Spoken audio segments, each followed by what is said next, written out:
এবার যাদের কথা বলবো তারা কেউ চোখে দেখেন না, কেউ কানে শুনতে পান না, আবার কারো দুটি হাতই নেই, তাই সমাজের চোখে ওরা প্রতিবন্ধী। কিন্তু ওরা নিজেরা কোনোভাবে নিজেদের প্রতিবন্ধী ভাবতে রাজি নন, তাই কুছ পরোয়া নেই মনোভাব নিয়ে মনোরঞ্জন রানা, কুমারেশ, বিনোদরা নেমে পড়েছে অ্যাডভেঞ্চার স্পোর্টসে নিজেদের প্রমাণ করতে। ওদের হাতিয়ার বিপজ্জনক প্যারাগ্লাইডিং। বিশ্ব প্রতিবন্ধী দিবসে শারীরিকভাবে পিছিয়ে থাকা মানুষদের মূল স্রোতে ফিরিয়ে আনার উদ্যোগ নিল এনআইপি। এর আগে শারীরিকভাবে প্রতিবন্ধীরা ফুটবল, ক্রিকেট খেললেও এই প্রথম অ্যাডভেঞ্চার স্পোর্টসে নামছে প্রতিবন্ধীরা।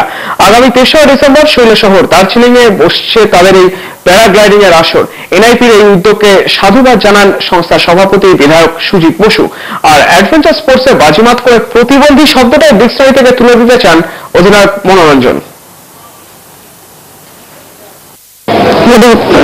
আমি আশা করি আমরা সম্পূর্ণ সাকসেস হবে, কেন আমি 1992 সালে প্রেসিডেন্ট করতে তখন আমার একটা ভাবনা চিন্তা ছিল সত্যি হবে কিনা।